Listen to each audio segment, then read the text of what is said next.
পতিতা মহিলাদের কাছে আমার হাজবেন্ডের আমার ভালোবাসা তুচ্ছ।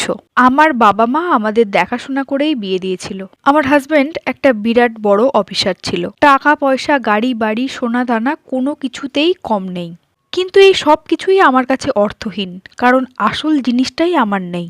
বিয়ের প্রথম প্রথম আমার হাজবেন্ড ঠিকঠাক অফিস থেকে বাড়ি চলে আসতো।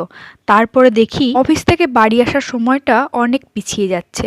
আমি প্রথম প্রথম ভাবতাম হয়তো অফিসের কোনো কাজে ব্যস্ত আছে, তাই তাকে আর ডিস্টার্ব করিনি, কারণ আমি প্রথম থেকেই জানতাম সে অনেক বড় অফিসার। তার পার্সোনাল জিনিস যেমন ফোন, ল্যাপটপ এসব কোনো কিছুই আমি কখনোই হাত দিতাম না। এমনকি ফোন কল আসলেও সে যদি না থাকতো তাও আমি রিসিভ করতাম না। যাই হোক, ইতিমধ্যে আমার এক সন্তান জন্ম নিয়েছে।